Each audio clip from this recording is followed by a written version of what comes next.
কি অবস্থা নাই আনোয়ারা উপজেলা স্বাস্থ্য কমপ্লেক্স, এই বিষয়টা নিয়ে আপনারা তো মোটামুটি সবাই অবগত আছেন। এই মেডিকেলে কতটুকু চিকিৎসা হয়, কি কি চিকিৎসা হয়, কি কি ট্রিটমেন্ট হয়, হ্যাঁ, কত কোটি ধরনের অপারেশন এই মেডিকেলে করতে পারে।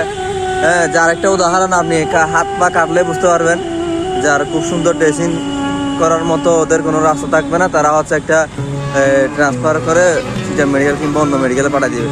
এখন একটা প্রশ্ন হলো, আনোয়ারা মেডিকেলের কর্তৃপক্ষ কিংবা ওইখানে স্থায়ীভাবে যারা আছেন কিংবা ওখানের সাথে মানে পরোক্ষভাবে যারা সংযুক্ত আছেন, ওদের মধ্যে একটা আবেদন থাকবে যে একটা শুধু স্ক্রিপ্ট দিবেন যে আনোয়ারা উপজেলা স্বাস্থ্য কমপ্লেক্সে কি কি চিকিৎসা হয়, শুধু এটাই বলবেন কি কি চিকিৎসা হয়, একটু করে পাবলিকরা জানাতে চাই। কি এমন চিকিৎসা হয় যেগুলোর জন্য আনোয়ারা মেডিকেলকে মানুষ যাইতেই হবে, যার কোনো বিকল্প নাই। হ্যাঁ, এখন বলতে হবে মানুষ যায় কেন, যাই অপারক হয়ে, আর কোনো বিকল্প নাই। তবে যাওয়ার পরে কেন যাবে ওইটা একটু ঠিকানা দিবেন, মানে অর্থাৎ কী কী কাজ হয়, কী কী চিকিৎসা হয় আমাদের এই আনোয়ারা স্বাস্থ্য কমপ্লেক্সে একটু জানাবেন, খুব জানতে ইচ্ছে হয় আমার।